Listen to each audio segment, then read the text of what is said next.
Hi, welcome back to my channel. I'm Rachel.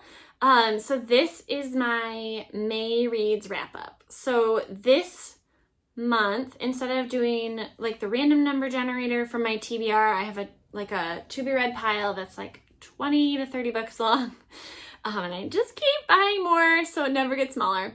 So this month, instead of reading from there, I wanted to catch up on some of the books that my friend Jamie Happ has been wanting me to read. So I went to her house and I picked out a bunch of books. And then some of the ones that she has recommended, like I got one from the library. So I read 18 books in May, so I was quite productive. And part of that is because I took some PTO days. So that's not something that I feel like I normally read between 10 and like 15 books a month. So 18 is a lot, and that's because I had a whole week off for Tulip Time so I could dance. So the first book that I finished in May was The Titan's Curse.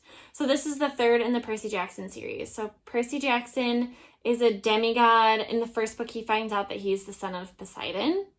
And there is a prophecy that a child from the main gods is going to like take them all down or change something. So they basically they made a pact. So Hades, Poseidon, and Zeus all made a pact that they wouldn't have any more children. Well, they each did, obviously.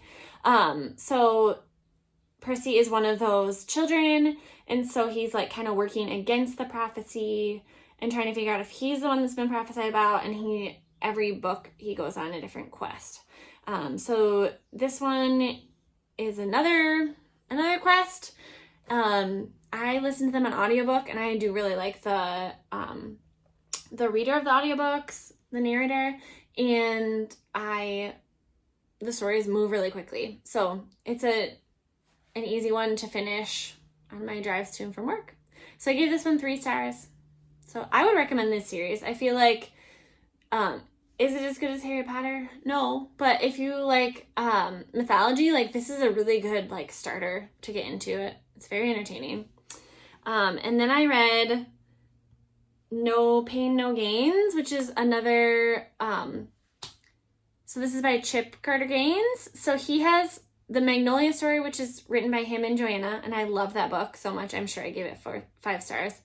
And then the second one, I don't remember. It's another book by Chip, and that's kind of about like how he had like small businesses and his work ethic, and I felt like this didn't have a very clear message. So this was supposed to be about his network. So, and it ended up not being about networking. Like he believes in people and he talked about people. The problem I had with it was that it felt like some of the material was recycled from other things that he's done. It just didn't feel like it had a very clear goal. So I gave it 3 stars. I feel like I probably could have given it 2. It just kind of felt like a waste of time because it didn't have anything new in it.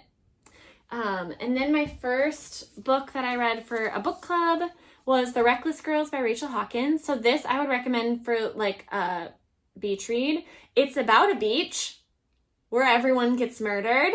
So if you like murder and beaches, and it's very fast moving. I gave it 4 stars because it was so fast moving, and which I felt like I hadn't read a good fast moving book in a while, like a physical book. So I loved that, and I took 1 star off just because I felt like it wrapped up so fast. Like I felt like the action was like really moving and then it was done. So so I've read other books by Rachel Hawkins and I have also liked them. I feel like I like this one the best. So if you like murder and beaches, pick this one up. It's real fast. And then I read No Cure for Being Human. So this is the story of, so this is a memoir. It's hard to read memoirs, but I was not a fan of this book. I actually almost DNF'd it, but it was so short that I just didn't feel like I should. Like, so short. And it was still, I felt like it was still painful to get through, and I'm so sorry to anyone that loves this story. So this is like a theology professor who has terminal cancer. And so it's her thought, like, it's kind of her memoir through that time, and then like her thoughts on life. It felt very disorganized. It felt like it didn't have much of a purpose. So sorry. I didn't love it. So I gave it 3 stars. But I know other like booktubers don't rate memoirs, and I feel like that would be a great idea, because it is so hard to be like, hey, I'm rating your life. But yeah, I'm not reading her experience, rating the book and the purpose behind it. I guess I've read other like terminal cancer memoirs that are so amazing. Like Being Human is one. I think I'm not even gonna guess who that's by. So Being Human is an amazing one, as well as When Breath Becomes Air. It's about a neurosurgeon dying from brain cancer. And so those are just done immaculately. Didn't love this. And then I read the Dani Brown and Eve Brown books. So Take a Hint, Dani Brown, and Act Your Age, Eve Brown. And I think the first is Get a Life, Chloe Brown. So they're romance books. They're easy reads. I gave Take a Hint, Dani Brown 3 stars. And I gave Act Your Age, Eve Brown 4 stars. So Take a Hint, Dani Brown is about... so Dani Brown is like a TA. She's like she's a PhD candidate. And she is like working in the university when a fire alarm goes off, and the security guard that she does not realize is a famous rugby player. Like, he's retired now. But she doesn't realize who he is, even though they're friends. He rescues her when she's not in danger, and then they start fake dating and somehow fall in love. Shocking. I just didn't love this couple as much. I didn't love the banter as much. So still like entertaining. It read quickly. I gave it 3 stars, but I felt like this one was like hyped up so much, and I liked this one much better. So Act Your Age, Eve Brown is about Eve Brown, so the third sister. Throughout this book, we find out that her and I believe it's Jacob, a hotel owner, that they're both on the autism spectrum. And I do love like neurodiverse stories. I feel like it's such a cool lens to like have a love story through. So another series of books that I would highly recommend if you like that is The Kiss Quotient and The Bride Test and The Heart Principle. So those are all by Helen Huang, and they are so good. So Act Your Age, Eve Brown was very entertaining. I liked the characters. I liked their dynamic. I liked their banter. Yeah. So I gave this one 4 stars. It was really fun. And then I read The Woman They Could Not Silence. So this is kind of a hefty one, which is what I took some points off for. Ooh, sorry. Ooh. I aggressively unplugged my outlet while I was pulling that out. So The Woman Who Could Not Be Silenced, this is written by Kate Moore. Kate Moore has also written The Radium Girls, which is the book that I love. So if you like historical fiction, I would highly recommend Kate Moore. This book I did take a point off because it is so hefty. Maybe I took 2 points off for it because it does just kind of drag at certain points. But the story itself is very interesting. So this is the story of a woman who, her husband is a pastor, and she has differing beliefs in religion. And they were like an arranged marriage, so it's not like a love match. And he puts her in an insane asylum, which is totally legal to do if you're married. Like, married women had no rights. I believe it's set in like 1860. Yes, because the Civil War like happens while she's in the insane asylum. So this is about her experience there, how she's treated, how women have no rights, how she eventually gets out, and then about how she tries to change legislature for women. So if you are a married woman and you are not in danger of being placed in an insane asylum with no trial by your husband, you can thank this character, which, I forget what her name was, Elizabeth Packard. You can thank her. So if you have any interest in like history of mental health and asylums. This story is actually set in Indiana, so very close to where I am in Michigan. And yeah, I did like it a lot. It's just a lot of words, a lot. And then I listened to another book. Gotta find it here.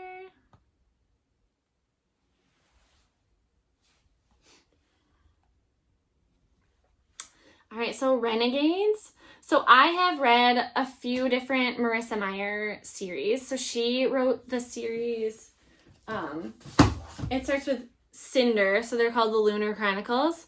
So it's like Cinder, Scarlet, Cress, Winter, and then there's a couple like novellas that come off that. So those are fairy tale retellings. So I started reading Renegades, which is like a superhero story.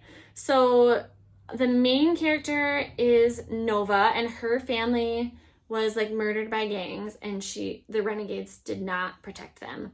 Her uncle is an anarchist, so he's like fighting against the Renegades. The Renegades have superpowers, the anarchists also have superpowers, and so it's like the Renegades set themselves up as like the government, and they're regulating everything, and like if you go against them, then you're evil. So it's kind of, there's a lot of like ethics questions here about like how much can you regulate people, and just because you disagree, does that make you bad? So Nova decides to infiltrate the Renegades for the anarchists, and it's very entertaining. Yeah, so I gave that one 4 stars. It was like a 15-hour audiobook, so it's a little bit longer, but it was very entertaining to read on my way to and from work. So The Sweetness of Water was another Jamie recommendation. So this is immediately after the Civil War, the story of a couple, and then their son is lost in the Civil War, or is he? So there's drama with the son, and then 2 former slaves kind of stumble onto their land, and they decide to help them, and they form a relationship working together, and then someone is murdered. And yeah, so it's an interesting perspective on like immediate Reconstruction era. So not like Civil War, right after, and what the communities look like, because obviously they still did not like slaves, and they were mad that the war was over. And so there's all these feelings. I took points off for it. It's not a super long book, but it felt like it took a while to get going. And once it gets going, it was very interesting. And then I took a point off because of all the journeying. I do not love journeying. Like Homeward Bound, like love the animals, hate the journey, okay? So if you have a lot of journeying in a book, it's not my favorite, unless you're super interesting in your journey. So I'm just not interested in you sleeping and traveling and being sore. So 3 stars for The Sweetness of Water. And then I read The Battle of the Labyrinth, which is the 4th of the Percy Jackson. So yeah, I mean, I don't have a ton to say about it.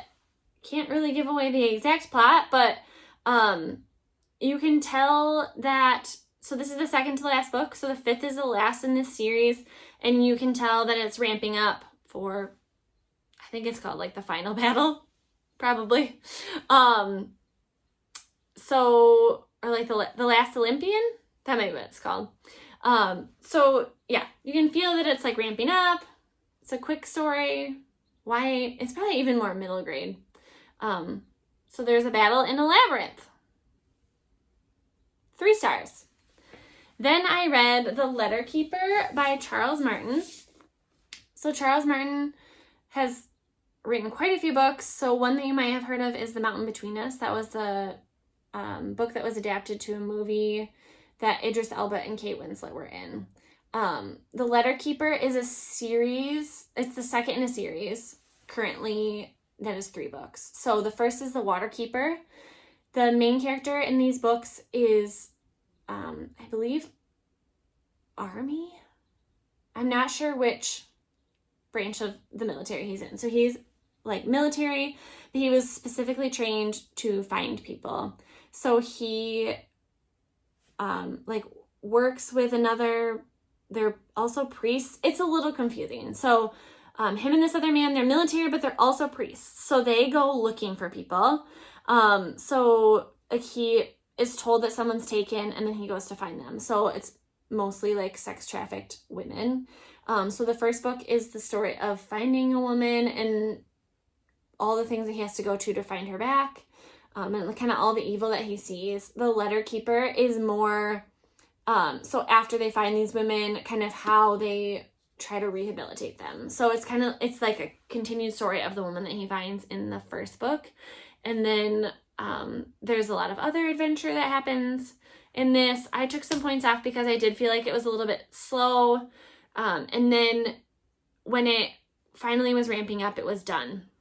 So I feel like this book was kind of like to give us some background information and then to get ready for the next book. So the next book is called The Record Keeper, and I do feel like that is gonna probably be a lot more intense than this one because there were a few action scenes, but I felt like it like started in and then it was kind of like rehabilitation and then it was getting started again.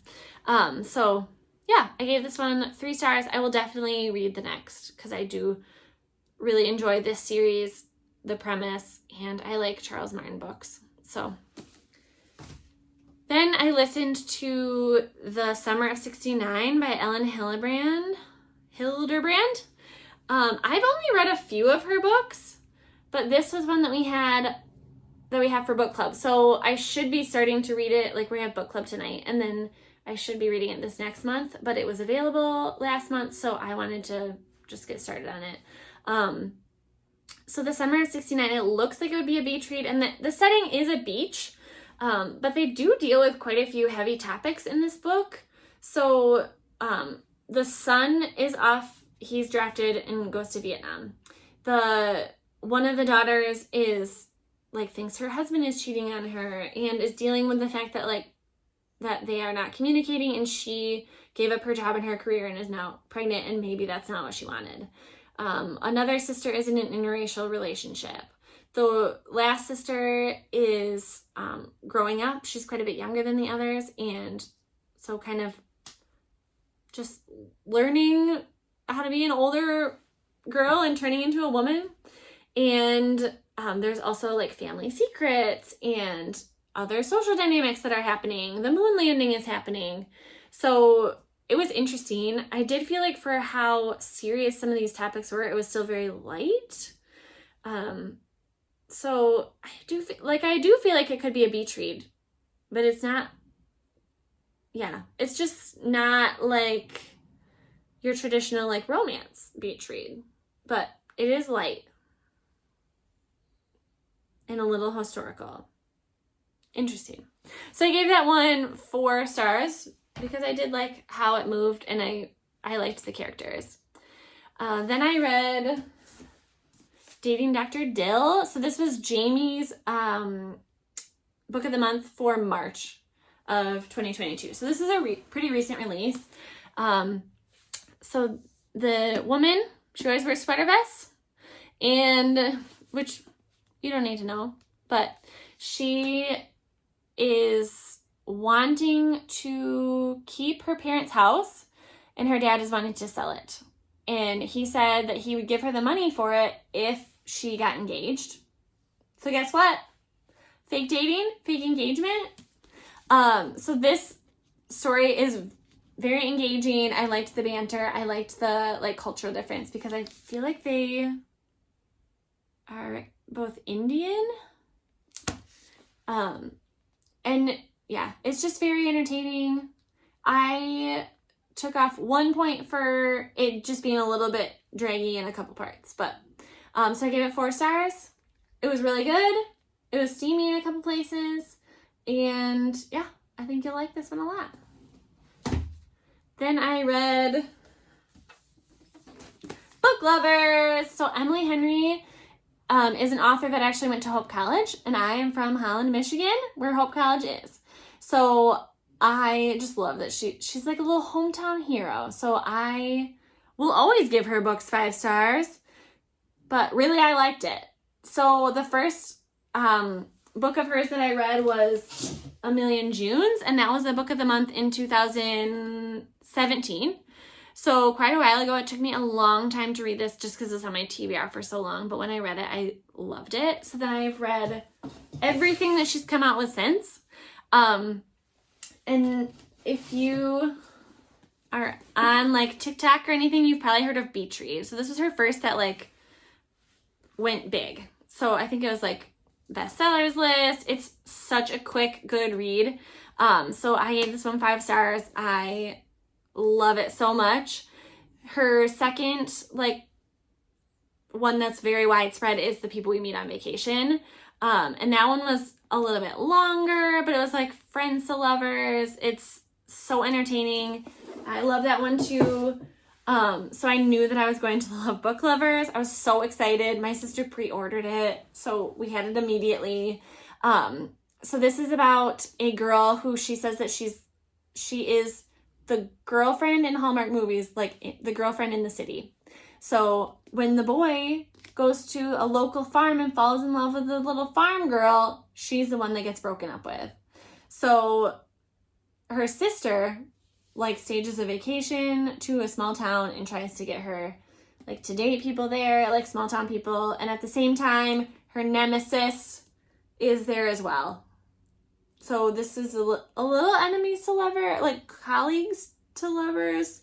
But just it's really funny. I really liked the characters. There's some steamy parts. So yeah, well done, Emily Henry. I love that I can really count on you. So loved it. Loved it, loved it, loved it. The next book that I read was Neon Gods. So this is a Hades and Persephone retelling. So a little more mythology, but with a lot more spice. So Persephone is blindsided by her mother, like selling her off to marry Zeus. She does not like Zeus, so she runs away from him and she ends up with Hades, and they decide that it would be safer for her if she has a relationship with Hades, because if they have a relationship, then Zeus won't want her anymore. So there are lots of steamy scenes in this. And if you don't like 50 Shades of Grey or more level sex scenes, you will not like this book. I found it to be a good plot, good spice, so I gave this one 5 stars. And this is the first in a series. So there is, the following is Electric Idol. So I purchased that because why not? And then I saw that there was, the third one was released. I'm not sure what it's called. But they are good if you like mythology and spice. Ooh, my books are falling down. And then I listened to A Court of Silver Flames.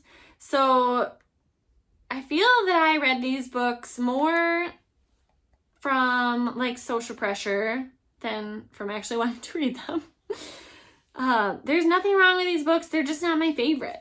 So the first 3 are about Farah, who is a human girl who gets caught up with like fairies.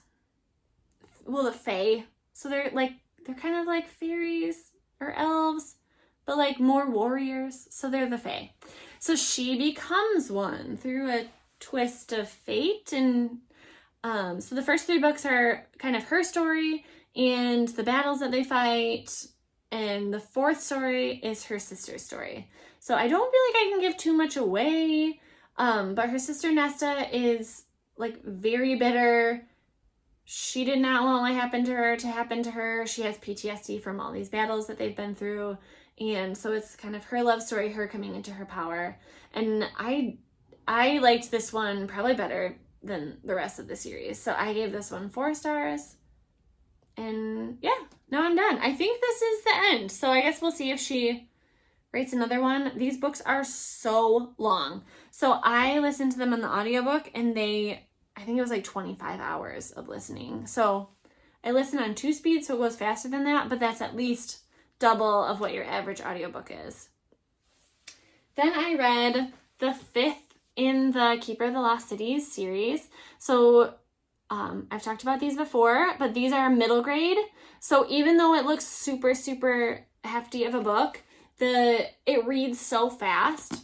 So I read this in like 2 days. It reads very quickly. It's easy to read. It's very entertaining. So Sophie is an elf that's raised by humans. And in the first book, she finds out that she's actually an elf and what they are. There are multiple societies. Like, they start out as secret societies in the beginning of the series, and now they're kind of coming to light. So trying to figure out who the good guys are, who the bad guys are, what their plots are. Sophie is a key in all these plots because she has a bunch of like memories and special abilities that are kind of locked away. So they manifest in all different ways and at different times. And so it's very entertaining. I highly recommend the series.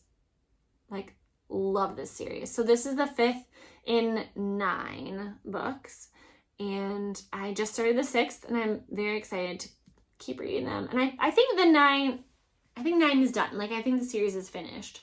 But yeah, I would highly recommend these. If you have a middle schooler, yeah, I would read these. They're so, so good.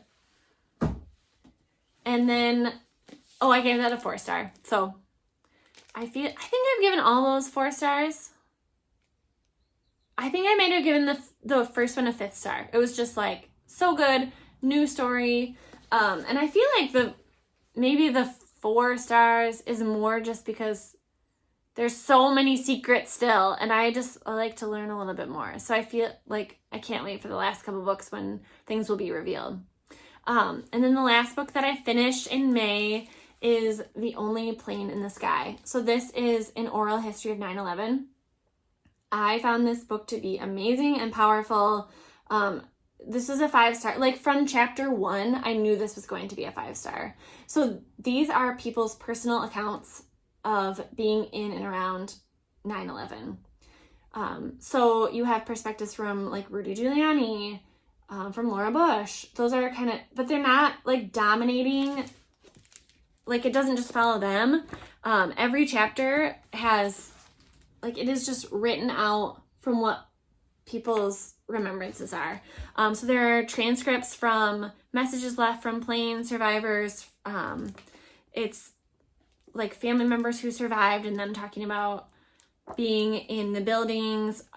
So it covers like pilots, it covers like air traffic control. So this is, the way that it's laid out is also amazing. So it's the full day of September 11. So there's a little bit from the day before, and then like, it kind of sets the scene. And then like the first chapter is kind of like going to work in the towers, and then the plane hitting. And so it's different people's perspectives on all of those things.